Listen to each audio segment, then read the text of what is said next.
Pessoal, muito boa noite. Sejam bem-vindos a mais uma live do Comunidade Gado de Leite. Mais uma para vocês aí do nosso conteúdo. Já já vai ter mais novidades para todos da Comunidade Gado de Leite, uma plataforma de entrega de conteúdos dentro de diversos temas, né, da pecuária leiteira, tanto da área agronômica, zootécnica, veterinária, bem-estar, enfim. É uma plataforma de entrega de conteúdos, tanto de artigos do blog, lives, palestras, bate-papos exclusivos com quem está dentro da plataforma, né, mais lives como essa aqui também, palestras, e-books, enfim, são conteúdos completos sobre diversos temas dentro da pecuária leiteira. E nessa live aqui hoje, a gente tem o prazer de ter o convite aceito pelo Daniel Navarro Lobato. Daniel, meu irmão, para quem não conhece, não sabe. O Daniel, ele é zootecnista formado aqui na Universidade Federal de Viçosa. O Daniel fez mestrado, né? Ele é mestre em nutrição e produção de ruminantes, também pelo Departamento de Zootecnia da UFV. Trabalhou na Central de Processamento de Dados da Labor Rural, aqui em Viçosa, por quantos anos, Daniel? 4 anos e meio, quase 5. Sim. E desde então ele atua hoje como gerente de vendas da Altec, em grande parte do estado de Minas Gerais. Não, com satisfação, Daniel, desde já muito obrigado pelo aceite do convite para estar batendo esse papo com a gente aqui sobre um tema, não vou dizer que é um tema atual, né? Já existe há muito tempo, só que eu acho que agora parece que, pelo menos aqui no Brasil, estão acordando mais para o interesse, para a importância dos minerais orgânicos, né? Então, só passar a palavra para você por uma boa noite aí, depois a gente já inicia com uma pergunta.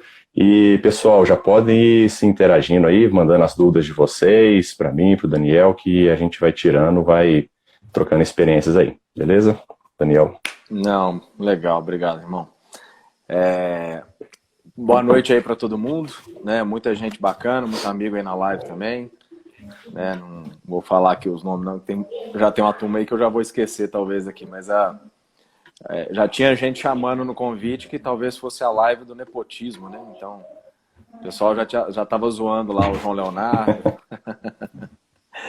Mas o tema é legal e, como você falou, mineral orgânico não é uma coisa nova, mas é algo que tem tomado mais força nos últimos anos, né? E eu acredito particularmente que o grande motivo é exatamente a grande mudança que está tendo na pecuária de leite no Brasil, né?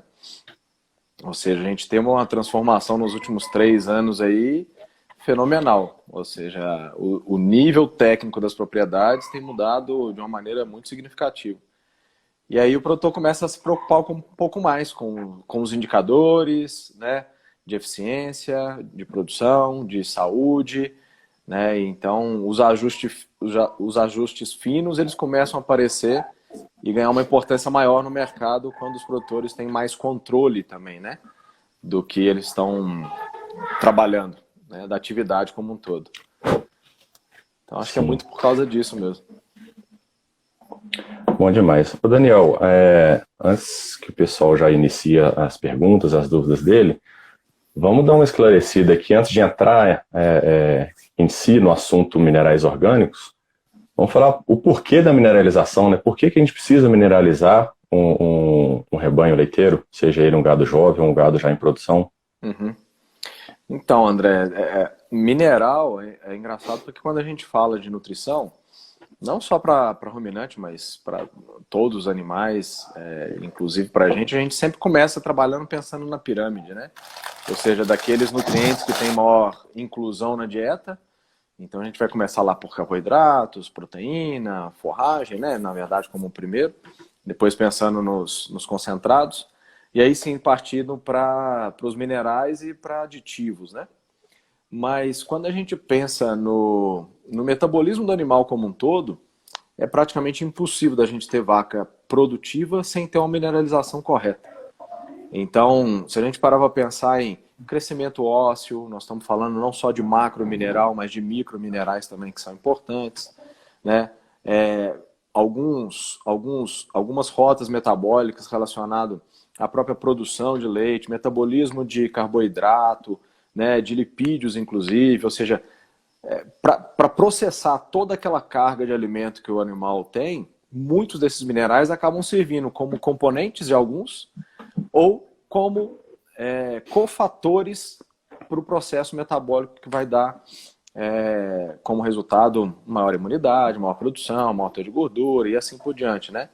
Então existe uma importância muito grande, cada um com o seu tamanho, com a sua dose, né, em gramas, em miligramas, vaca dia, mas a importância ela é gigante. A gente não pode, eu costumo dizer que a gente não pode fechar os olhos para nenhum dos minerais, ou seja, a gente precisa ser Caxias. Se a gente quer ir além na produção, a gente precisa ser um pouco Caxias e tentar atender as exigências das vacas em todos os minerais. Porque não é à toa que eles estão ali, que existe exigência mínima para aquilo. E muitas das vezes a gente acaba, no dia a dia, né, algumas pessoas acabam esquecendo de alguns minerais que são essenciais. Né? Ou seja, não fechar um zinco, não ter uma biodisponibilidade legal, não fechar um manganês. Ou seja, isso começa a ter alguns prejuízos para a saúde do animal e que depois a gente não entende o porquê que o rebanho não desempenha da maneira que a gente gostaria, sabe? Eu me lembro bem, há vários anos atrás, de formulação de dieta lá do quadrado de Pearson. Aí fechava lá a proteína bruta, não sei o que. Eu lembro que quando colocava um mineral no meio, era cálcio e fósforo, né? Exato. Então, assim, não é há muito tempo que isso acontecia. Então, realmente, hoje, macro, não só macro, mas microminerais também, tem toda essa importância. Afinal, a dieta das vacas não deixa de ser uma dieta vegana, né? Uhum. E como toda dieta vegana, precisa de suplementação, obrigatoriamente de suplementação mineral. Exato. Bom, então, Daniel, diante dessa introdução aí, vamos começar com o tema, né? Afinal, falamos da importância da mineralização, mas o que é? Qual a diferença de mineral orgânico, mineral inorgânico? Por que mineral orgânico? Então, um dos motivos, a primeira coisa que é importante dizer é que quando a gente fala de mineral orgânico, 99% dos produtos que existem no mercado, disponível para os produtores, nós estamos falando de microminerais na forma orgânica. Né? Então, são raros os exemplos onde se tem alguma coisa de cálcio, magnésio na forma orgânica. Mas o principal, nós estamos falando dos microminerais, então, principalmente quando a gente fala de cobre, cobalto, manganês, selênio, zinco e etc. Né? Um dos motivos de se buscar isso é para tentar imitar o que a planta já faz. Ou seja, quando a gente está falando de mineral, eu gosto muito de pensar na seguinte situação. Imagine que uma pessoa tem problema lá de osteoporose, ou problema de metabolismo de cálcio, né, a pessoa. E isso daí, o médico vai lá e recomenda que ela tenha uma ingestão maior de cálcio. Só que na realidade, quando ele fala para ter uma ingestão maior de cálcio, ele não fala para ir lá na loja agropecuária, comprar um saco de calcário e comer uma colherada de calcário todo dia. Ou seja, vai pedir para comer alguma coisa, um produto, e os lácteos estão aí para isso, que tem maior biodisponibilidade. Né? E quando a gente fala de micromineral, esse problema da biodisponibilidade ele é muito forte. Né? Os macrominerais não tem muito problema para os animais. Então, quando a gente fala de cálcio, fósforo, magnésio, esses produtos na dieta dos animais, eles têm algo próximo de uma biodisponibilidade que a gente chama superior a 65%, 70%. Então, a gente não tem grande dificuldade com isso. Agora, quando a gente pega nos microminerais, de acordo com o próprio NRC, nós estamos falando aí de coeficientes de absorção, né, ou biodisponibilidade, entre 5 e 20, né? A exceção aí do ferro, que tem um coeficiente de absorção em torno de 60, e o iodo, que tem um coeficiente de absorção maior que 90, 85, 90%. Então, o iodo ele não tem necessidade nenhuma de ser orgânico, tá? Agora, o restante tem necessidade de ser melhorada, essa biodisponibilidade. Então, o que a indústria faz é pegar esse mineral inorgânico, né, e ligar algum componente nessa molécula que vai transformá-lo em orgânico, né? Ou seja, e aí a gente está falando de aminoácido, peptídeos, algum ácido propiônico, ou então carboidratos, alguma outra coisa que seja orgânico e que faça com que esse mineral tenha uma biodisponibilidade maior, né? Então, o principal é isso daí, ou seja, a gente tenta imitar, a indústria tenta imitar o que a planta faz naturalmente. Ou seja, a gente, no solo tem os minerais lá na forma inorgânica, aquilo está diluído na solução do solo, entra via raiz e a planta vai se incumbir de complexar, ou seja, de utilizar esses minerais para formar algumas enzimas, alguns aminoácidos, alguns componentes dela, que, por consequência, vão ter uma biodisponibilidade muito maior para quem consome, né? Sejam os animais ou nós mesmos, né?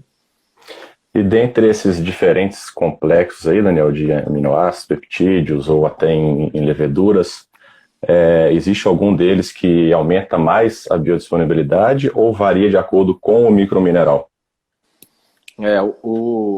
Existe uma variabilidade entre os minerais, entre os microminerais. Por quê? Porque existem dois fatores que são super importantes na hora de escolher um micromineral, de comparar um mineral orgânico com outro. É difícil de saber isso só olhando o rótulo de produto, o produtor, o cliente, ele não vai ter essa informação. Mas existem dois fatores principais na hora que a gente fala da eficiência do mineral orgânico. Um está relacionado à estabilidade desse produto. O que a gente chama de estabilidade? Esse produto, essa ligação que eu falei de um metal com uma outra molécula, como um aminoácido, ela precisa ser estável. Ou seja, essa ligação não pode ser fraca. Por que ela não pode ser fraca, essa ligação? Porque se a ligação for muito frágil, quando essa molécula, esse mineral orgânico, passar pelo abomaso, que tem um pH baixo, muitas dessas ligações acabam se desfazendo. Então, por ser uma ligação fraca, ela se solta desse aminoácido e aí ela chega no intestino como um mineral inorgânico de novo. Uhum. Então, esse é o primeiro componente, né? E o outro depois que chegou no intestino, como mineral orgânico, como a luta quem vai ser absorvido, tá? Então a gente tem que imaginar lá que existem os enterócitos lá, no intestino, e que isso daí a gente precisa saber como que ele vai ser absorvido, né? Existem basicamente 3 vias de absorção para mineral na forma inorgânica, né? Uma absorção passiva, né, que é normal, é quase que ruim falar assim, mas é como se fosse ao azar. Outra que as outras duas por transferência, uma específica e a outra não. Então, esse transporte que acontece, a gente tem um certo limite que é exatamente desses transportadores de minerais, ou seja, daquilo que está na luz do intestino e o que vai passar para a corrente sanguínea, sabe? Então, se não existem esses transportadores lá na quantidade que a gente gostaria, ele vai passar direto e não vai ser absorvido. Só que aí quando a gente liga um aminoácido, a gente cria uma 4ª via de absorção, que também é a via de absorção daquele aminoácido. E existe uma 5ª absorção para alguns minerais orgânicos, não são todos que trabalham dessa maneira, que tem os proteinatos, que aí na verdade são mais de um aminoácido ligado a esse metal. Então, nesse caso, quando a gente fala de proteinatos, ou seja, mais de um aminoácido, nós estamos falando de di ou tripeptídeos, eles têm uma outra 5ª via de absorção. Ou seja, ele tem 5 locais de absorção diferentes e por isso ele tem uma chance maior e também uma capacidade de ser absorvida muito maior do que um inorgânico.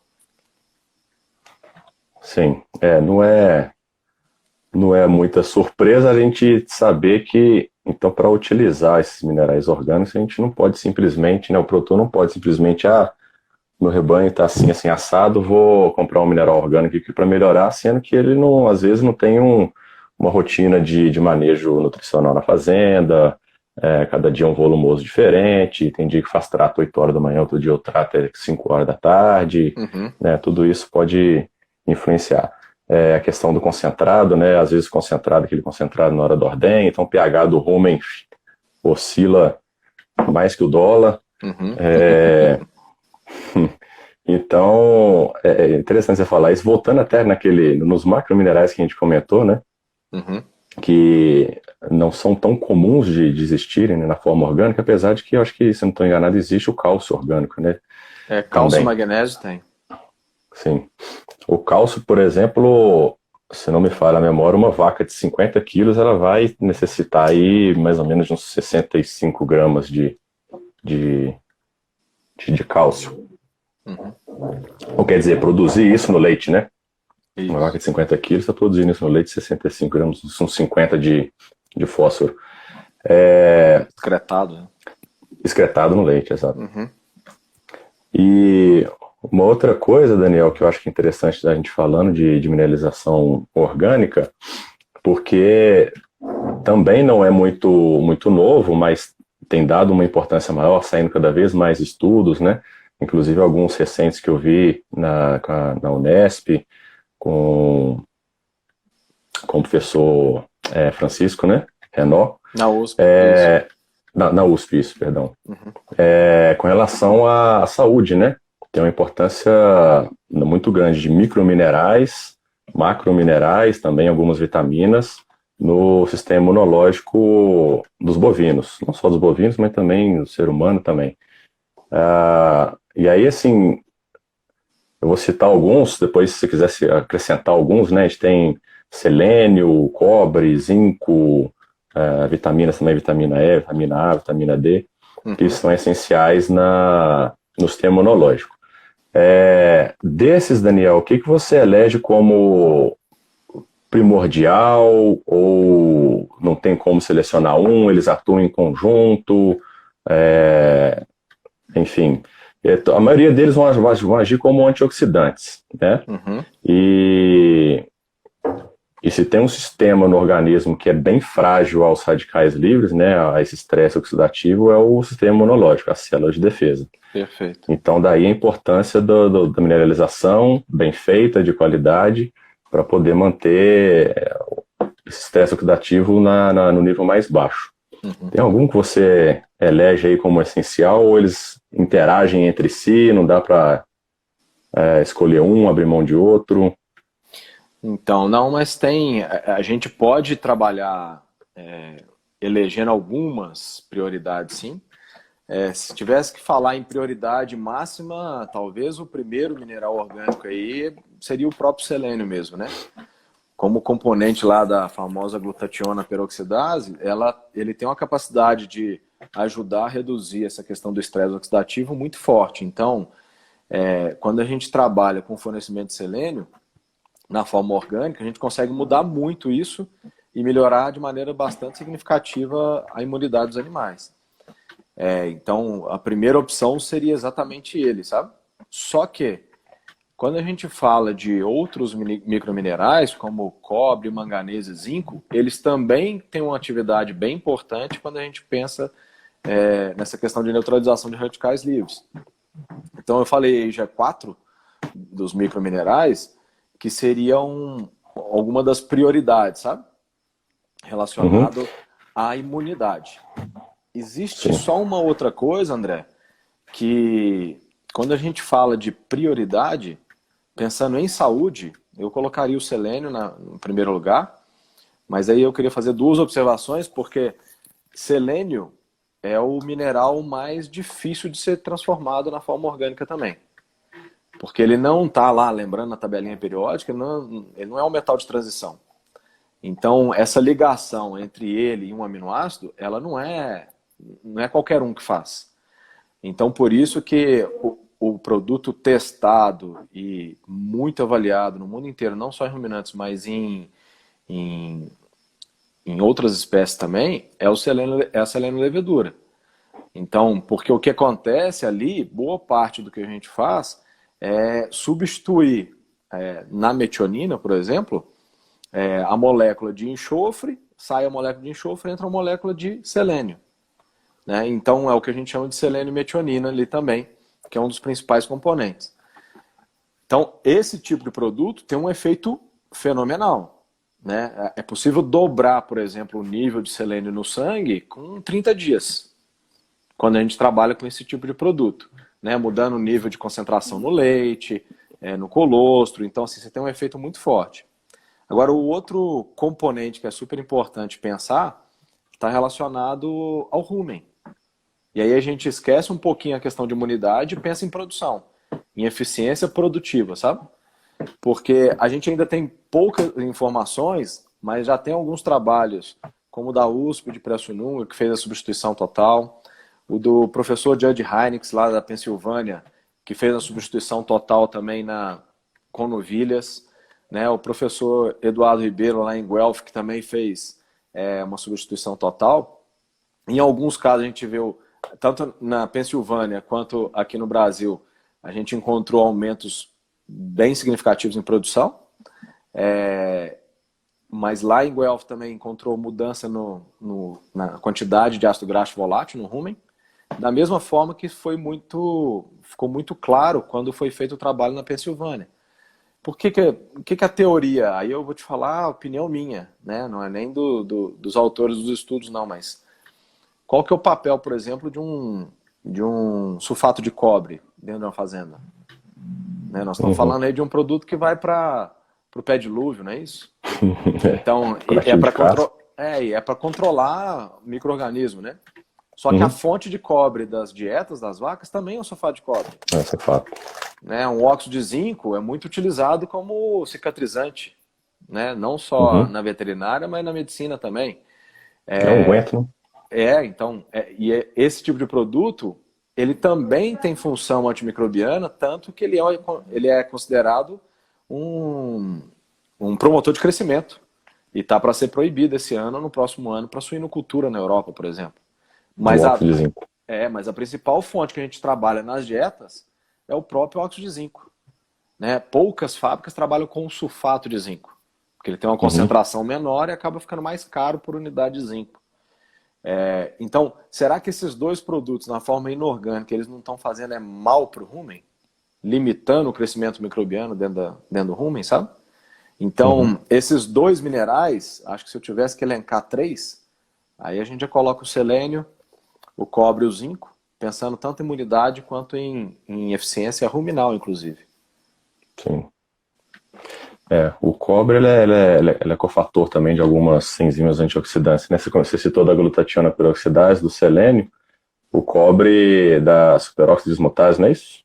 Tanto ele quanto o manganês e o zinco. Os 3 funcionam ali também. Sim. Ceruloplasmina. E lembrando que o selênio ele tem uma atuação de aumentar mais ainda o poder dele antioxidante quando ele é suplementado junto com a vitamina E, né? Exatamente, porque existe uma certa conversão e quando os dois estão presentes, a gente consegue potencializar isso daí. Então, por isso que hoje existem tecnologias, igual na própria Altec aqui, a gente tem tecnologia onde a gente coloca outros componentes que funcionam de maneira antioxidante também. Então, vitamina E, vitamina C e o próprio selênio na forma orgânica são 3 componentes aí que são super importantes para potencializar esses efeitos. E já que a gente comentou sobre sinergismo, uma coisa que ocorre bastante também na suplementação com mineral orgânico é a diminuição no antagonismo, né? Seja aquela estrela famosa de que um mineral atua negativamente na absorção de outros minerais, né? E no caso, mineralização orgânica, essa interação diminui bastante, não é isso? Exato. O que acontece quando a gente pega alguns minerais, porque não adianta a gente sair aumentando. E eu costumo brincar que a gente fala, muitos clientes, eles acabam trabalhando nas fazendas e comparam um núcleo com o outro, basicamente como se estivesse brincando de super trunfo, né? Ou seja, quem tem um nível maior de zinco, quem tem um nível maior de manganês, etc., sem olhar a fonte. E só ter mais de algum mineral, não só micro, mas macro também, pode gerar isso que você falou, que são os efeitos antagonistas em qualquer espécie. Então, desde Sim, 1970 que já se fala disso. Eu gosto muito de dar o exemplo do zinco, porque o zinco é importante para a questão de imunidade, para mastite, né? Para pelagem, para casco. Então, assim, é algo que muita gente acaba colocando em níveis mais altos, mas na realidade ele, por exemplo, pode gerar antagonismo com cálcio, com selênio não, perdão, com magnésio, com fósforo, que são macrominerais de extrema importância, né? Então não é só aumentar. Existem algumas relações entre os minerais, principalmente quando a gente fala na forma inorgânica, que deveria ser respeitado. Agora, quando a gente fala de um mineral orgânico, se ele tiver estabilidade para chegar como orgânico no intestino, aí ele fugiu dessas interações, né? Que é um dos principais fatores mesmo que o mineral orgânico deveria ter. Evitar essa interação aí antagônica. sim. Pessoal, podem ir participando com perguntas aí que a gente vai tirando as dúvidas de vocês. Já vi que tem uma pergunta aqui, Daniel, mas só para não perder esse assunto que a gente estava, nessas interações, inclusive nesse estudo recente que eu vi do Francisco Renaud, da Unesp, Uhum. onde ele suplementou vacas de leite com metade da dose orgânica, da dose inorgânica, e um outro grupo com a dose inorgânica normal, que estaria dando o dobro da orgânica. E teve resultados melhores, mais satisfatórios com as vacas que receberam metade da dose, só que na forma orgânica, né? Exato, exato. É porque, assim, essa é uma pergunta que todo cliente tem, né? Porque todas as empresas que trabalham com mineral orgânico falam, não, mas o meu ele não tem interação, ele vai ter uma biodisponibilidade maior. Aí qual que é a reação natural de quem está comprando? Falou, então eu posso usar menos? Né? E isso daí até então acho que ninguém tinha respondido na indústria de nutrição animal. E aí a gente propôs essa avaliação lá, utilizando o que se trabalha como suplementação dos microminerais. E aí foram fornecidos o que se trabalha hoje em dia para vaca de leite aqui no Brasil, como média, de todos os micros. Mas o outro tratamento era exatamente isso, ou seja, é só mineral na forma orgânica, mas reduzindo pela metade, não é meio a meio não, é metade da dose mesmo, só que só com mineral orgânico. Uhum. Trabalhando com cobalto, cobre, zinco e manganês, né, com metade da dose. E houve uma mudança também na fonte de selênio, só que mantendo o 100%, mantendo a mesma dosagem, sabe? E aí é Sim. legal porque não houve diferença, por exemplo, quando a gente avaliou o fígado, né? Então não houve deficiência. As vacas mantiveram saúde igual, mesmo reduzindo a dosagem. E a grande surpresa positiva foi exatamente que aumentou a produção de leite, né? Juntamente com o aumento do teor de selênio, que foi o único mineral que não foi diminuído no tratamento. Então, se fornecer um colostro, por exemplo, com mais selênio, é uma boa vantagem para a bezerra recém-nascida também, né? Bom demais, Daniel. Deixa eu começar a ler as perguntas aqui. A primeira pergunta aqui é do Stefano. Um abraço, Stefano. Obrigado pela participação aí. Boa noite. Daniel, boa noite. Qual a sua opinião sobre a utilização de mineral hidroxi em relação aos orgânicos como quelatos e propionatos? Fala, Stefânio. Boa noite. Obrigado aí pela participação, pela pergunta, cara. Cara, os estudos com hidroxi, eles são mais novos, né? Mas tem alguns estudos legais e o grande negócio é que na questão dos hidrox, é uma tecnologia diferente, ele não é orgânico, né? Então o que se faz é pegar o mineral e preencher as ligações desse metal com grupos hidroxilas lá, né? E aí isso daí faz com que esse assunto que a gente estava conversando, por exemplo, de antagonismo agora há pouco, ele seja evitado. Ou seja, isso não acontece com os hidrox, porque ele não tem carga livre para sofrer essas interações. Então, ele chega lá no intestino, no local de absorção, como de forma intacta, sem estar ligado com outro mineral, né? o que é importante para melhorar a quantidade e o aporte de micromineral que vai chegar no intestino. Só que ainda existem muito poucas informações, eu acho, né, e talvez o pessoal da empresa tenha mais informações, sobre a comparação com a biodisponibilidade. Porque as vias de absorção vão respeitar basicamente as mesmas vias de absorção dos inorgânicos, né, sem aumentar aquelas vias de absorção que eu estava comentando no início aqui do bate-papo, que são vias de absorção pelos próprios aminoácidos, pelos peptídeos, né? Então existe essa diferença. Eu nunca vi uma comparação assim, especificamente entre proteinatos e hidrox, mas na própria teoria a biodisponibilidade tende a ser menor do que os proteinatos, né? Por causa dessas vias de absorção. Basicamente seria esse o meu entendimento. Bacana. Obrigado pela participação aí, Stefano. Se tiver mais pergunta, pode ir mandando para a gente aí. Você comentou sobre uma coisa aí, Daniel, que me fez lembrar de dar uma breve explicação aí. Na hora que você falou de cargas, eu lembro que lá atrás, falando de sistema imunológico, na importância dos microminerais no sistema imunológico, basicamente pelo seu poder antioxidante.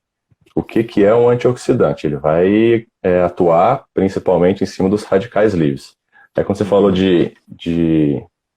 sobre as cargas, é que eu lembrei de explicar, porque semana passada até estava com um estagiário e ele perguntou o que são os radicais livres, né? Uhum. Então, só para explicar para o pessoal o que é um radical livre. Radical livre nada mais é do que um átomo ou uma molécula qualquer, onde na sua última camada de elétrons, os elétrons não estão pareados, né? Na última camada, os elétrons devem estar sempre em par, em número par e pareados, e por algum motivo, aquele átomo, aquela molécula, na última camada de elétrons, eles não estão pareados, então tem um número ímpar.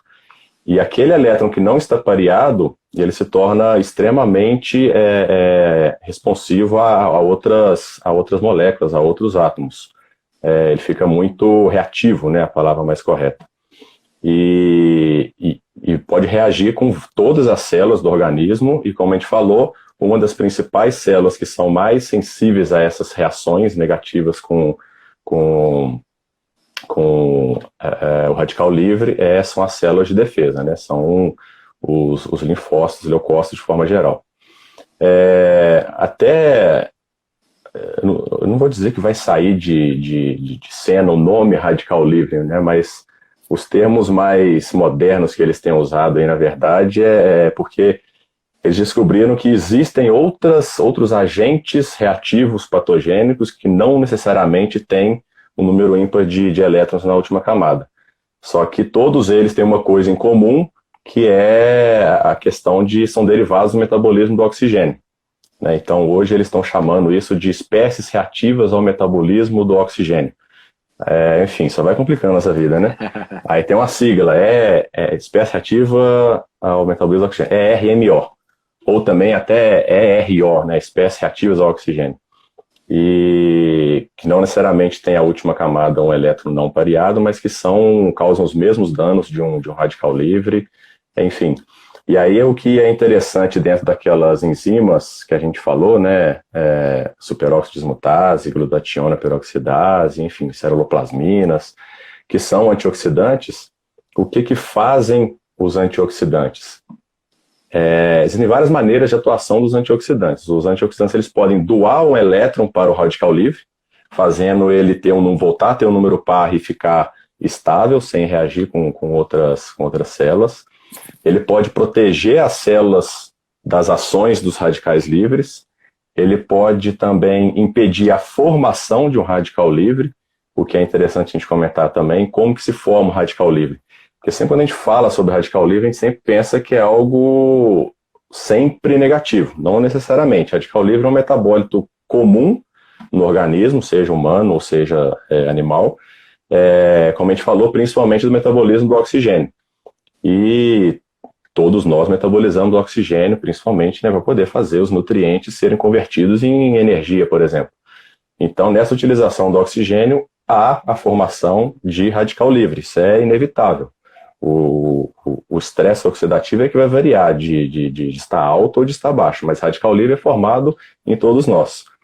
Aí que está a importância de diminuir a formação deles, aí que pega, né? Porque existem vários fatores para poder formar esses radicais livres, por exemplo, falando do humano, né? Poluição, cigarro, o álcool, o estresse mesmo, né? Cortisol alto, enfim, são várias coisas. Na vaca, a gente tem essa questão do estresse, aí o estresse de qualquer tipo, né? Um estresse calórico, um estresse por um piquete mal planejado, um espaço de coxo mal planejado, enfim, todo esse tipo de estresse também pode contribuir na formação de radical livre.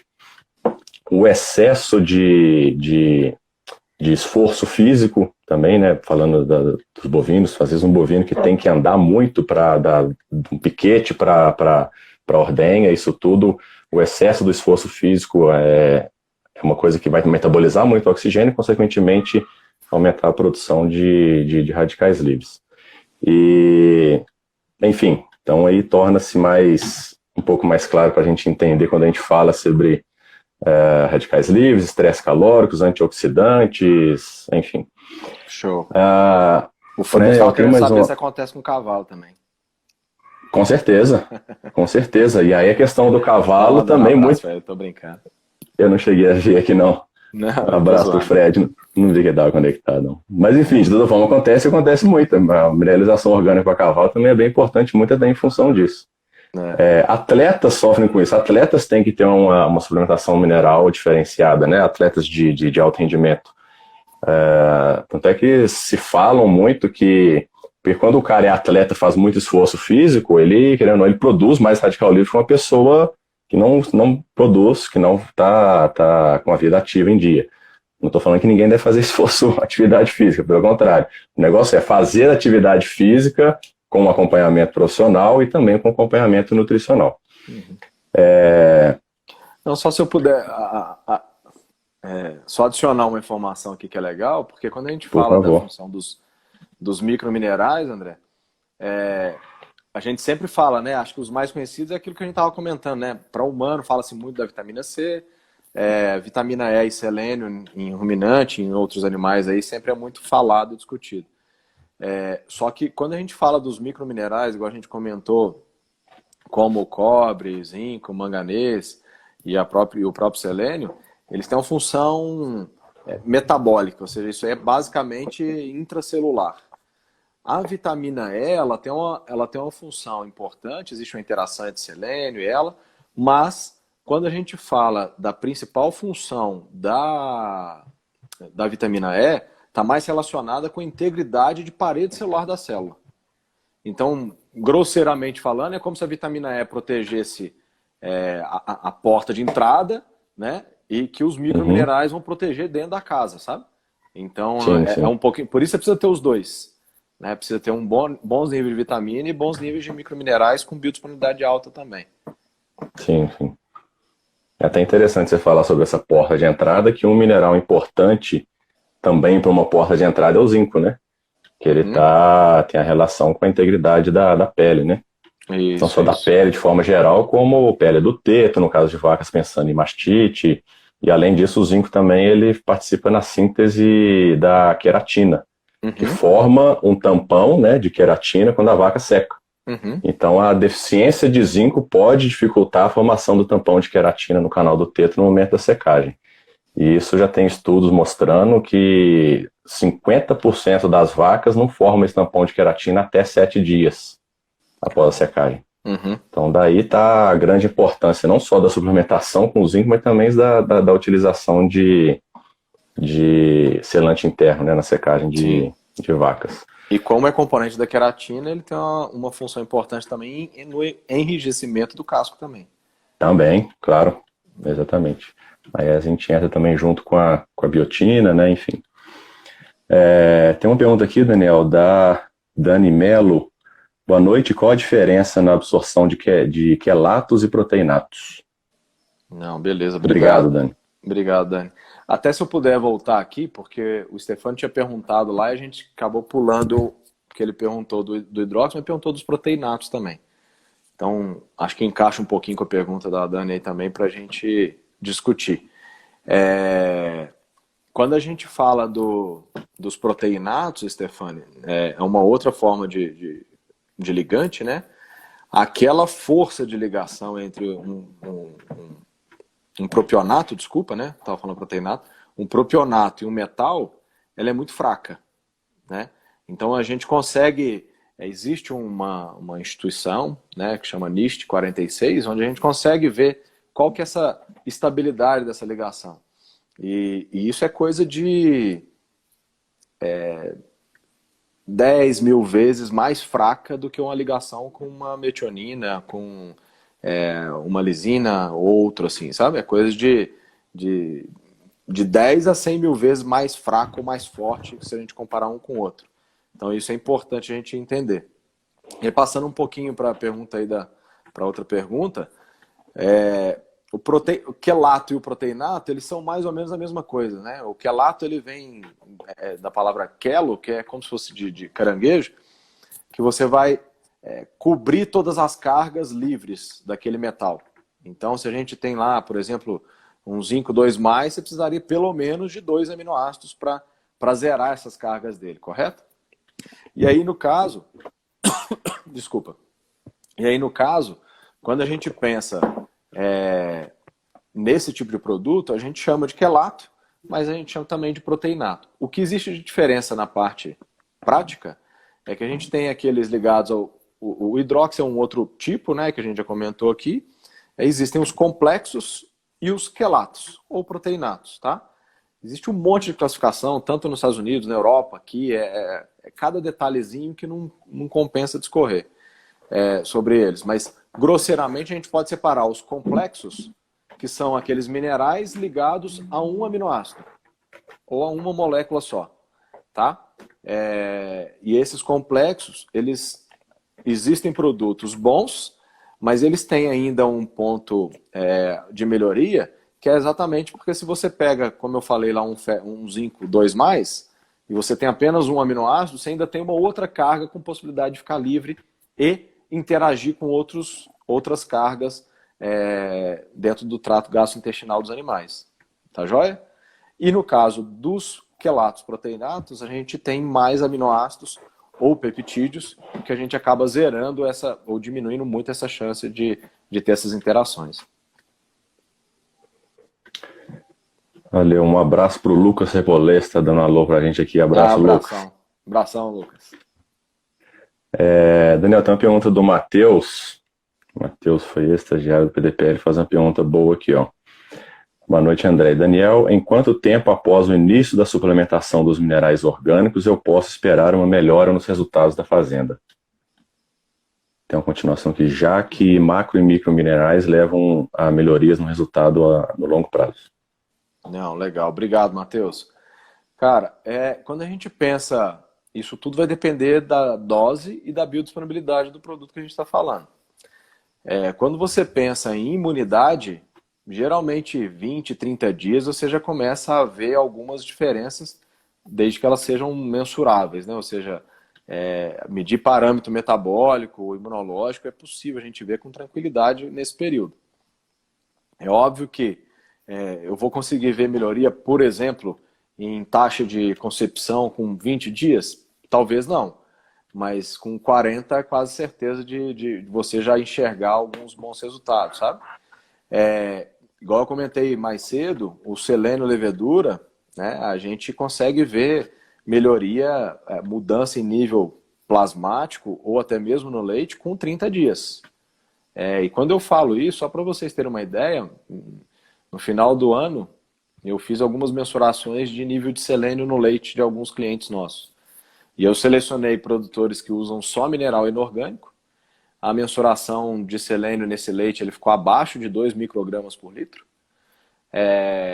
E no caso daqueles que estavam ingerindo 100% de selênio levedura nosso, a média das fazendas deu 14 microgramas por litro. Ou seja, nós estamos falando aí de mais de 7 vezes, uma concentração 7 vezes maior do que aquele do inorgânico. Então a gente muda isso relativamente rápido. Se a gente levar para o casco, aí já não, né? Porque aí a gente está falando de uma coisa que é um crescimento né? E não é algo que está vivo, ou seja, é uma célula que está morta, então o crescimento do casco vai depender de quando começou a suplementação, né? Então até que chegue, vamos falar resumidamente, na ponta do casco, isso daí vai demorar algum tempo, a gente acredita que é algo em torno de 4 meses, 3 para 4 meses, você já consiga ver um enrijecimento maior, sabe? Beleza, até já aproveitando que entrou no tema casco novamente, Daniel, tem uma pergunta. Vou falar o nome como está escrito aqui, desculpa se eu estiver falando errado. Está aqui, Piero Teodoro. A pergunta é a seguinte: como o zinco tem influência na formação da derme, influencia também na diminuição da incidência de dermatite digital no rebanho? Bom, a dermatite digital que é conhecida, né, popularmente no campo como as frieiras, né? Ela pode ser digital ou interdigital. O Piero, eu nunca vi, não sei se você já viu, Daniel, algum estudo especificamente com a dermatite digital. O que a gente sabe, como o Daniel falou, o zinco, assim como a biotina, eles atuam na arquitetura do casco, né, da queratina do casco. Então é como se fosse sem zinco, sem biotina, aquele casco são aqueles tijolos que ficam mal colocados. Né, com zinco, com biotina, são aqueles tijolos que estão bem colocados. É assim que funciona na arquitetura do casco em si. Então diminui muitas lesões diretamente do casco. Você pode diminuir a questão das doenças da linha branca, que é bem naquela junção, né, da coroa do casco com a sola do casco, desculpa, da muralha do casco com a sola do casco. Você melhora aquela junção, que é onde tem muita lesão, começa a separar essa parte da linha branca e dali começam algumas infiltrações, pode vir a úlcera, melhora também algumas questões de hematoma de sola, né, porque fortalece mais o casco, enfim.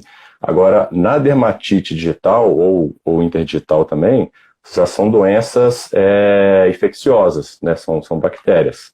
Com certeza, sim, não deixa de ter, acredito que de ter alguma melhora mínima, porque assim como na mastite ele atua melhorando a pele do teto e diminuir um pouco a entrada de bactérias, pode ser que ele fortaleça um pouco mais, porque as bactérias atuam atacando justamente o tecido da epiderme ali do interdigital. Se ele estiver mais forte, pode ser que diminua um pouco. Mas pelo fato de não ser uma doença de estrutura do casco e sim infecciosa, eu acredito que especificamente a dermatite não tenha tanta diminuição com suplementação de zinco. Eu confesso que nunca vi num trabalho, posso dar uma procurada. Não sei se você conhece algum, Daniel. Não, ele tá comentando aqui que é mais uma questão de confirmação, né? É mais uma afirmação mesmo, tal. Então, ele conhece alguns trabalhos aí, então... Ótimo, tô vendo obrigado aqui. por ter contribuído aí, Pedro. Isso, obrigado, Pedro. Quem tá falando da live do nepotismo aqui é o João. É o João, Ô Daniel, eu tenho uma outra pergunta aqui, que é uma polêmica, né, com relação à formulação de dietas para bovinos leiteiros, que são com relação às exigências, né? Eu acho que desde quando eu entrei na faculdade eu ouço falar que o NRC esse ano sai. E esse ano sai o NRC, ano que vem sai o NRC. Mas enfim, o negócio até então, as exigências minerais do NRC, elas consideram óxidos e sulfatos. E não consideram os minerais na sua forma orgânica. Como que você imagina que vai vir no futuro, não sei se futuro próximo ou não muito próximo, as exigências minerais no NRC ou em alguma outra esquema de exigências minerais para o bovino leiteiro? Vai mudar? Por exemplo, aquele estudo do Francisco Renó que usou metade e teve resultado melhor. Isso a exigência, né, vai mudar totalmente. Ou vai vir em duas exigências, uma exigência para mineral inorgânico e para orgânico. Qual que é a sua opinião? Não, legal. Então, cara, para esse NRC de agora, deve ser lançado esse ano ainda,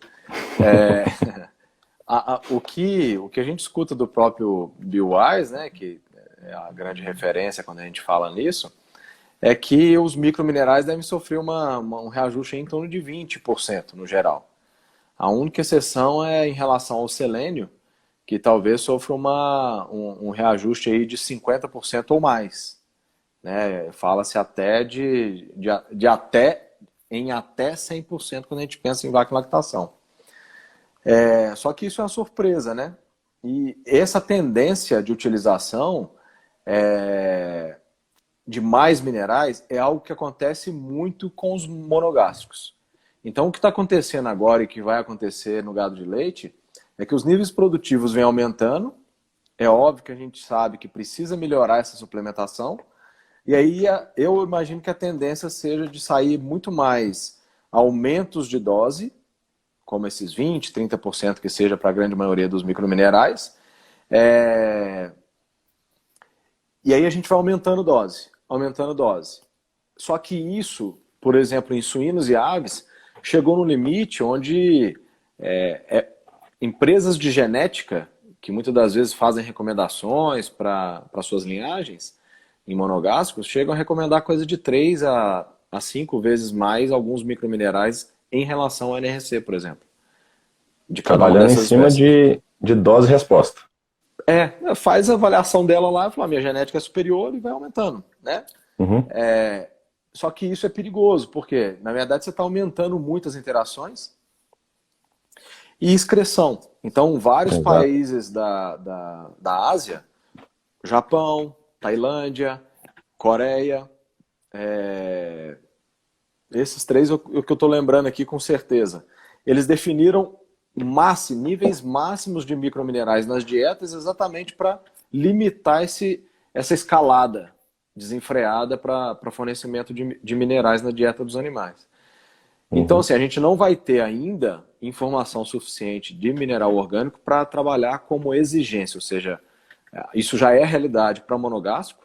Inclusive, a primeira tabela de exigência nutricional do mundo para qualquer espécie que separou a exigência de mineral inorgânico e outra de exigência de mineral orgânico foi a tabela brasileira de exigência nutricional de suínos e aves, feita em Viçosa, na UFV, né? Então, o professor Rostanho, e Juarez, Albino, etc. O pessoal trabalhando muito exatamente com esses minerais em redução de dosagem. E a redução, a tabela de mineral orgânico, ela geralmente pede em torno de 40% apenas da dosagem do inorgânico, entendeu? É só. Tá? Então, para mineral, eu acredito que no próximo NRC não vai sair nada. Provavelmente eles vão mencionar alguma coisa sobre os benefícios dos minerais orgânicos, mas sem dar número de exigência. Até porque essa grande variabilidade de microminerais, né, de fontes de minerais orgânicos, gera uma confusão muito grande na hora de avaliação dos resultados como média, para você fazer uma recomendação.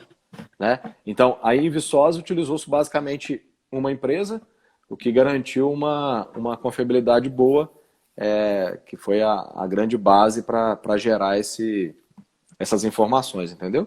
Agora, para ruminante, eu acho difícil aí qualquer coisa. De qualquer forma, nas palestras do BioWise, ele sempre cita selênio e levedura como a grande opção, como fonte de selênio. Sim. Você imagina, igual você falou lá no início, a questão de ter mineral com biodisponibilidade de 5%, você fica aumentando o fornecimento disso, né? 95% está sendo excretado. Se você aumenta a dose disso aí, né? Você tem que ver que 95% do que você está aumentando está sendo excretado. Continua sendo excretado, né? Sim, realmente é um problema sério. Daniel, tem uma pergunta aqui do Lucas Assis. Obrigado pela participação, Lucas. Boa noite. A pergunta é a seguinte: se vocês, nesse momento, tivessem que fazer um ranking de aditivos, quais deveriam ser as prioridades de aditivos até chegar na discussão de minerais orgânicos? Fala, Lucas. Obrigado, cara, pela pergunta. Não é fácil, não, né? Porque eu acho que a gente tem tanta opção boa no mercado hoje que é difícil ranquear. Óbvio que cada uma das fazendas, acho que cada fazenda vai ter sua prioridade, né? Não é fugir da pergunta, não, Luquinha, mas acho que cada fazenda vai ter sua prioridade, mas a gente precisa fazer o dever de casa. Eu acho que assim, produzir bom volumoso é crucial. é dever de casa de todo mundo. Então, para isso daí, eu começaria com o próprio inoculante, né? Absorvente de micotoxina, para garantir um mínimo de saúde. Mas quando a gente fala de mineral orgânico, esse conceito de substituição total, ele não é aditivo. Ele é ingrediente. Então, pensando dessa maneira, e até mesmo pelos resultados de nutrição pré, pós-parto, benefício em bezerra, o último trabalho, que foi o trabalho do pessoal de Guelph, do grupo do Eduardo Ribeiro, eles não terminaram ainda de analisar os dados todos, tal, mas o resumo que eles mostraram na reunião do Daily Science ano passado, mostrou que as vacas, por exemplo, quando receberam pré e pós-parto, elas produziram maior quantidade de imunoglobulina em quilos por dia, vamos falar em quantidade por dia, quando elas estavam no tratamento 100% mineral orgânico. Poxa, isso é super importante. Só que mais do que isso, as doenças metabólicas desses animais, considerando todas, retenção, deslocamento de abomaso, metrite, febre do leite, juntando tudo, algum outro distúrbio digestivo, reduziu de 26%, isso aí um estudo feito com mais de 200 vacas, reduziu de 26% para 14%. Então nós estamos falando de redução de 12 pontos percentuais em doença metabólica, é muita coisa, isso não é aditivo mais, eu acho, para te falar a verdade. Isso é ingrediente, né?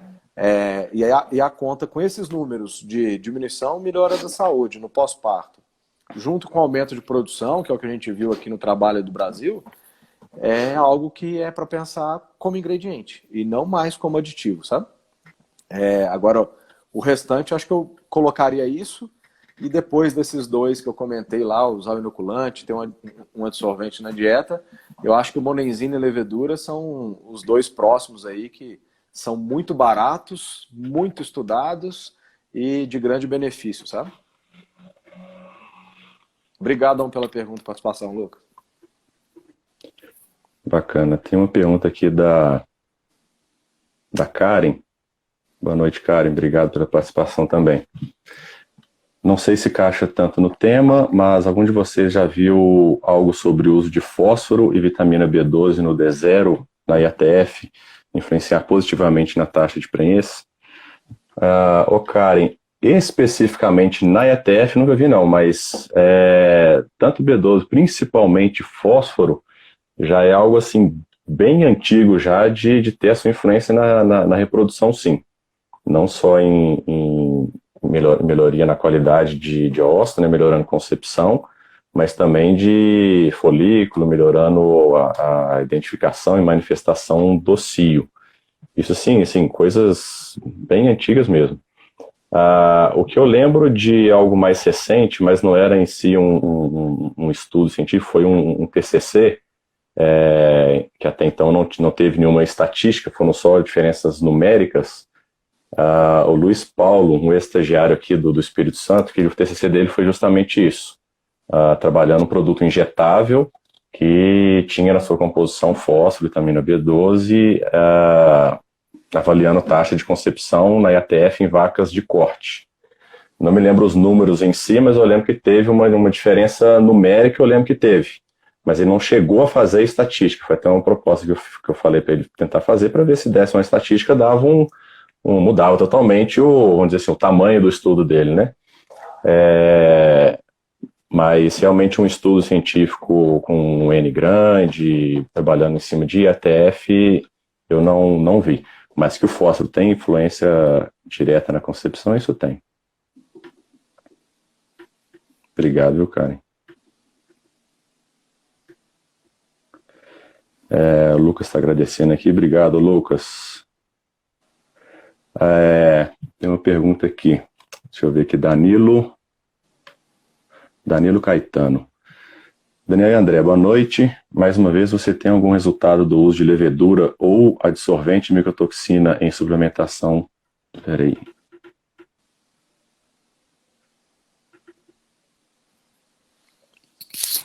Eu não entendi bem a pergunta. Daniel e André, boa noite. Mais uma vez, você tem algum resultado de uso de levedura ou absorvente de micotoxina em suplementação mineral? Não, beleza. Fala, Danilão. Obrigado aí pela participação, meu amigo. Danilo, quando a gente fala do uso de... A pergunta é legal, porque quando a gente fala do uso de levedura, os principais trabalhos de levedura são exatamente com levedura viva, né? Se a gente quer modificar alguma coisa dentro do rumen, ela precisa estar viva. Para mudar perfil de ácido graxo volátil, para ajudar a segurar a acidose e melhorar a digestão de fibra, né?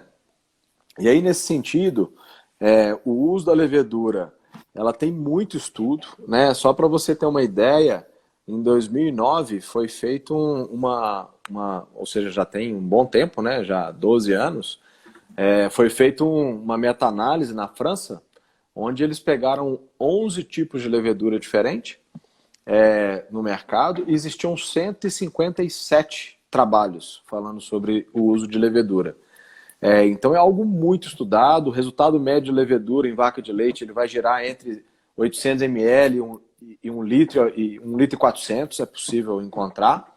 Então os benefícios eles são muito grandes. Eu não sei se a pergunta era bem essa, Danilo, mas quando ela está misturada no mineral, algumas pessoas questionam sobre a capacidade de sobrevivência dessa levedura, né? Então, se for a respeito disso, depende muito da cepa. A gente precisa sempre trabalhar com empresas que têm estudo científico e já testaram esse tipo de coisa. Eu posso falar pela Altec, né? Então, trabalhos feitos com ISAC 1026, coisa de 6 meses em premix é possível segurar com tranquilidade. É óbvio que se a gente está falando de um produto com níveis de sódio muito altos, a viabilidade dela pode diminuir. Mas em núcleo mineral, o que é o nível normal de sódio nos núcleos minerais, não existe problema algum, tá bom? Quando a gente fala do adsorvente de micotoxina, também é algo que tem um volume legal de trabalho, né? Depende do adsorvente. E aí eu posso falar um pouquinho, porque quando a gente pega um adsorvente que é a base de alumínio silicato, bentonita, entra nas questões de interações de minerais que a gente estava falando. Porque eles atuam por cargas, né? Então, o mesmo problema de interações que os minerais na forma inorgânica terão, que é o que a gente estava conversando aqui durante boa parte da live, vai acontecer com alguns adsorventes à base de alumínio silicato, bentonita, leonardita, ou qualquer uma dessas fontes de adsorvente de origem mineral, elas vão sofrer essas interações também. O exemplo clássico disso, Danilo, é que, por exemplo, bentonita, ela tem uma afinidade muito grande por ionóforo, né? Então, às vezes você coloca monenzina e bentonita, existe aquela interação por cargas também, entendeu? Então, você acaba jogando dinheiro fora, às vezes, duas vezes, tá? Então, isso é importante. Obrigado pela pergunta aí também. Não sei se eu respondi a contento aí, Danilão. O Lucas até, se eu puder ler aqui, André. Pode ler, eu estava vendo aqui. Não, que ele comentou que levantou a discussão aqui, querendo abordar que talvez um adsorvente de micotoxina para que tenhamos garantido o funcionamento, né? Ou seja, eu acho que está relacionado a isso, né? Ou seja, se o adsorvente também atrapalhar esse sistema todo nutricional, tem que escolher um adsorvente que seja mais ligado que funcione através de carboidratos insolúveis, como acontece com parede celular purificada de levedura, né, de algas e assim por diante, que são carboidratos insolúveis que não vão interferir nos microminerais, nem vitamina, nem ionóforo, né? Mas essas interações aí são cruciais para boa parte dos aditivos. Daniel, obrigado, só já que a gente entrou nesse tema aditivo aí, com essa pressão de diminuição na utilização de antibióticos e tudo mais, né? Um dos que tem sido, vamos dizer, um alvo aí são justamente os ionóforos, né? Lazolacida, enfim, virginamicina, com a substituição dos óleos essenciais. Os óleos essenciais têm alguma influência negativa na levedura viva, no rumen? André, eu nunca vi nenhuma avaliação sobre a questão do uso dos dois, não. Na verdade, existe um trabalho muito antigo que é muito antigo mesmo, se eu não me engano é de 91, 2001, que foi feita uma avaliação do Isaac com crina. E na época, pelo pouco que eu me lembro aqui, não houve problema nenhum da utilização dos dois, sabe? Então, isso daí acho que é bem tranquilo. Mas por que eu estou falando acho também? Porque quando a gente fala de utilização de óleos essenciais, tem que saber qual óleo essencial que está sendo trabalhado. Sabe? Porque, e esse é um problema, e aí, não me entendam mal, mas quando a gente fala, e é chato, que empresa de aditivo precisa ter pesquisa antes de vender, e aí isso serve para mixeira também, que às vezes vai montar um blend como adsorvente, ou montar um produto específico, um núcleo, para saber quais são as interações. Porque agora mesmo não, né? Em junho do ano passado, na reunião do Derissais, eu estava assistindo a apresentação de um resumo de um trabalho lá, em que avaliaram 3 tipos de fontes de óleo essencial. Acho que tinha orégano, capim-limão e mais um outro lá, não lembro qual que era. E que na realidade cada um deles de maneira isolada tinha um efeito diferente entre eles, mas que as interações não eram todas positivas. Sabe? Então, assim, conhecer qual que é a formulação desses óleos essenciais é crucial, e por isso precisa confiar nas empresas, e aí nas empresas que realmente fazem pesquisa, que já testaram, sabe? Assim, essas coisas não podem ser do nada. Aquele ali é bom, eu vou juntar A mais B e vai dar bom. Não é. Então tem que saber qual que é essa interação direitinho, sabe? E lembrando, né, principalmente falando em óleos essenciais, né, ionófilos de forma geral, pesquisas em vivo, né? Porque tem já vi pesquisas fazendo in vitro que você tem que imaginar que aquilo vai cair no rume, é outro mundo. O rume é outro mundo do que quando faz pesquisa in vitro. Adsorvente de micotoxina é a coisa mais clássica do mundo, porque assim, todos os adsorventes funcionam in vitro. Em vivo e ruminantes ainda, meu amigo, Deus me livre. A diferença é grande demais. A diferença é muito grande. Daniel Stefano pergunta no tema de micotoxinas, se incluindo micotoxinas no núcleo, se tem alguma interação negativa com a absorção de minerais. Perdão, desculpa, pode repetir? A inclusão de adsorvente. Essa inclusão de adsorvente de micotoxinas no núcleo pode ter alguma interação com os minerais, diminuindo a redução dos níveis, né? Então, Stefano, obrigado, a pergunta é bem legal. Níveis, desculpa. Isso.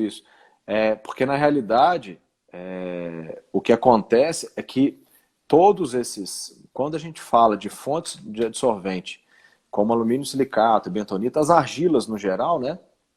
Elas atuam por carga. Então é um produto que está ali para isso mesmo, sabe? E o negócio é que ele vai interagir e vai gerar problema. Diminuindo vitamina, tá bom?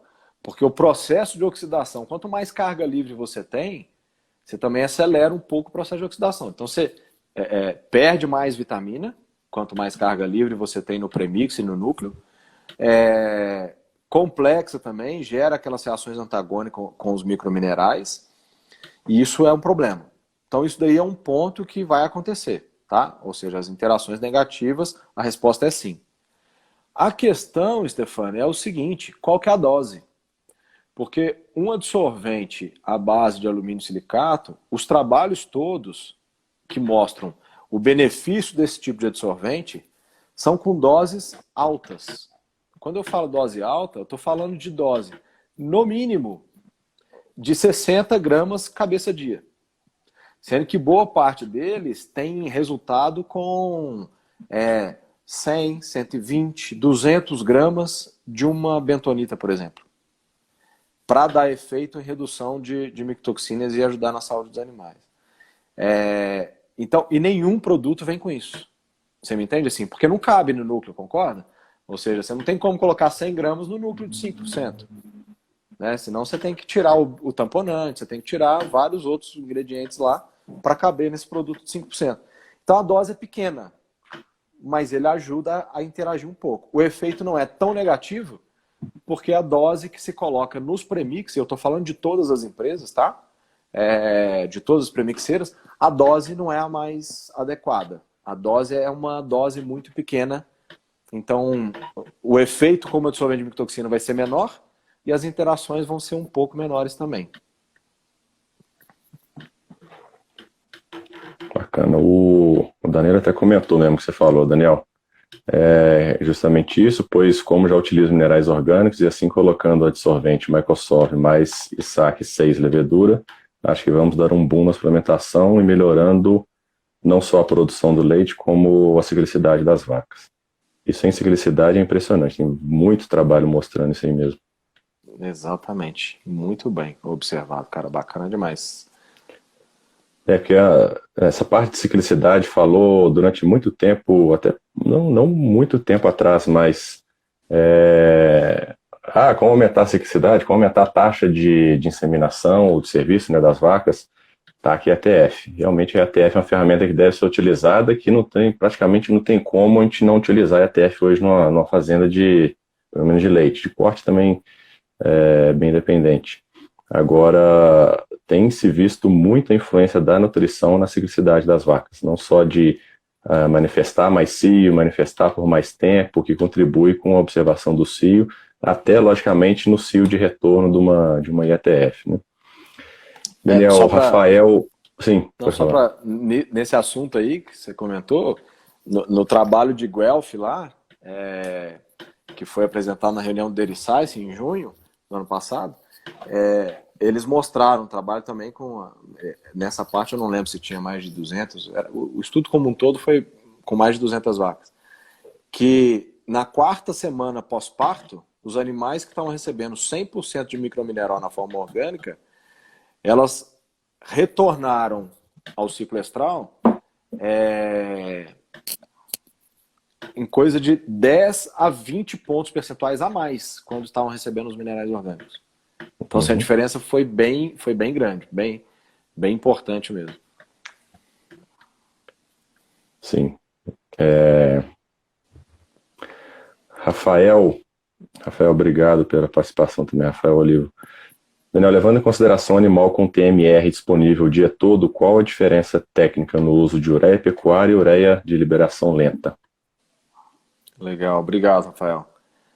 Rafael, o que acontece, cara, é que o comportamento ingestivo dos animais, tirando os animais que estão em robô, ele é muito similar. Então, assim, tanto que um dos indicativos, por exemplo, de conforto é a gente mensurar a quantidade de vaca deitada 2, 3 horas depois do fornecimento da alimentação, não é isso? Ou seja, então quando a gente vai lá e fornece o trato, independente do horário, a tendência é que essas vacas vão até o coxo e vão lá comer. E se isso é feito 1, 2 ou 3 vezes por dia, os animais vão lá exatamente para comer porque o trato acabou de ser fornecido. E quando a gente avalia isso de maneira, inclusive, experimental, viu, Rafael? O fornecimento da dieta e o comportamento ingestivo, aquelas fazendas que têm colares, vocês podem ver, pode monitorar aí as vacas e o sistema lá que vocês estão utilizando, que existem picos de ingestão, que é exatamente isso, ou seja, logo após o fornecimento você vai ter pico de ingestão.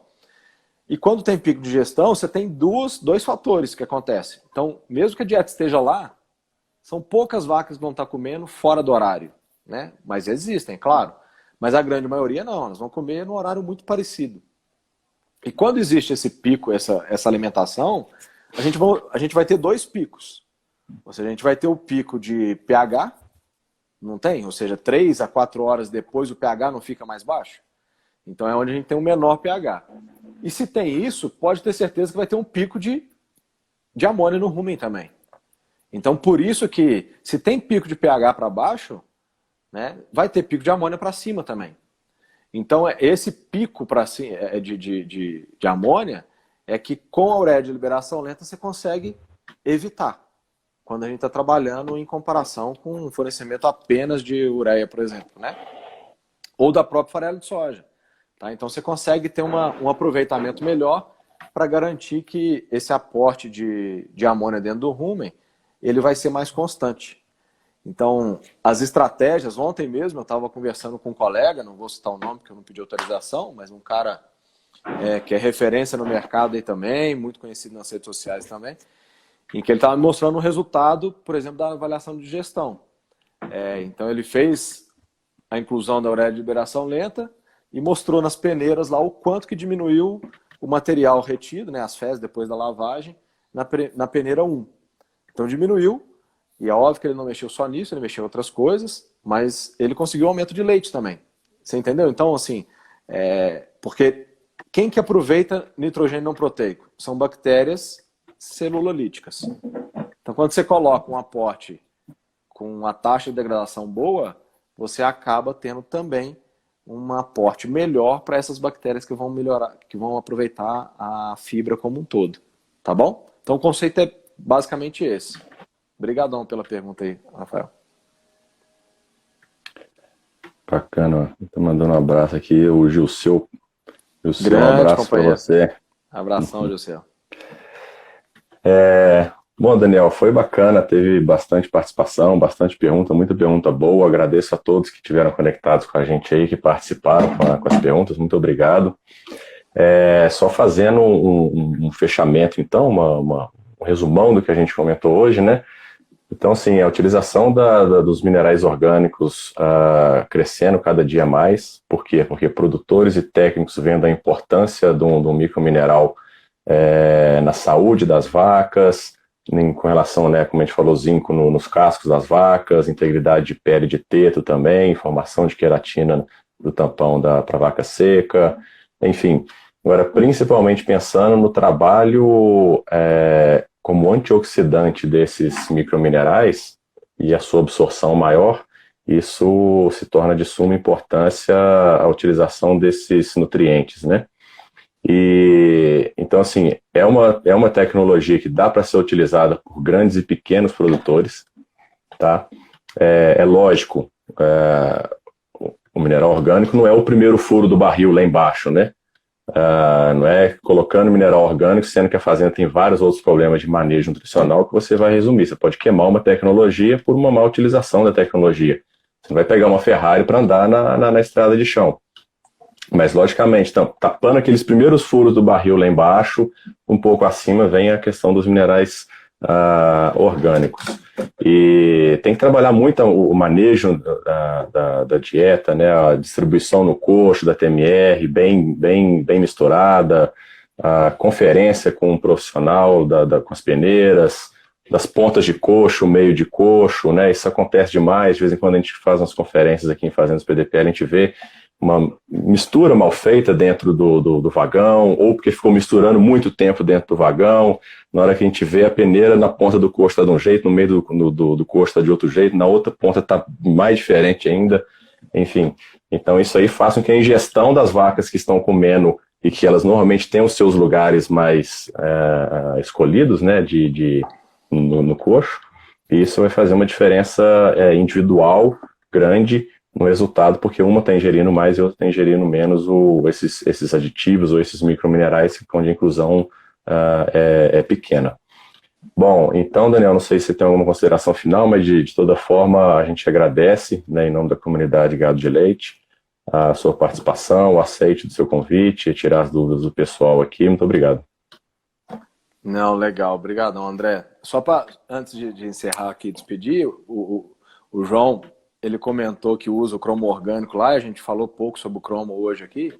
É outro produto que também tem uma capacidade, uma viabilidade muito grande, né? Ele até cita que usa lá na Tecnutri e que os resultados têm sido espetaculares, né? Então, considerar a utilização do cromo também eu acho essencial nas dietas como um todo, sabe? Eu uso muito um slide emprestado do Mike Hutchins nas minhas apresentações, em que ele também fez um resumão de vários trabalhos com utilização de cromo, e a relação benefício-custo é fenomenal também. Óbvio que tem que pedir, e eu acho legal cada um dos técnicos, estudantes, produtor, que estiverem aqui conosco hoje, perguntar para a sua premixeira qual é a fonte. né? De quem que é esse cromo orgânico, de quem que é esse selênio orgânico, sabe? Porque muitas das vezes para baixar custo, tenta-se fazer economia, mas por saco. Eu estava brincando conversando com um cliente lá de Rondônia, em que um cromo orgânico nosso, em comparação com outro X, a diferença por quilo de cromo orgânico era de 100%. Só que por saco dava uma diferença de 6 centavos. Então, assim, com certeza o produtor, o técnico que está na frente, que está mensurando, ele preferiria um produto 6 ou 60 centavos a mais por saco, mas para usar algo que é comprovadamente eficaz, né? Do que usar algo que às vezes não tem informação se funciona, se não funciona. Tá bom? Então, talvez esse seja o meu recado final mesmo, para buscar e contar com empresas que tenham informações, que invistam em pesquisa, que comprovem que realmente essas tecnologias funcionam. Mas agradecer aí a você, André, e a todo mundo da equipe pela oportunidade e pelo bate-papo aqui, e a cada um dos amigos que acompanharam a live aqui, que passaram por aqui, tiveram com a gente, mandaram suas mensagens. Obrigadão, pessoal. Bom descanso para todos vocês aí. Valeu. O Danilo pediu para a gente promover mais essas lives. Vamos ter mais lives sim, Danilo. Fica de olho aí nas redes sociais da comunidade Gado de Leite, que vai ter sim. A Tamara perguntou se vai ficar disponível. Vai ficar, viu, Tamara? Nós vamos salvar aqui no IGTV. Não deixem de entrar no site, né? Tem o site www.comunidadegadodeleite.com.br. Muito provavelmente em breve aí, né, mês que vem, talvez a gente vai ter o lançamento da comunidade. Mais informações no site. O site já está no ar, já está bem completinho, com bastante informação para vocês lá. Pessoal, boa noite, muito obrigado pela participação. Até a próxima. Abração, pessoal. Obrigadão, um abraço.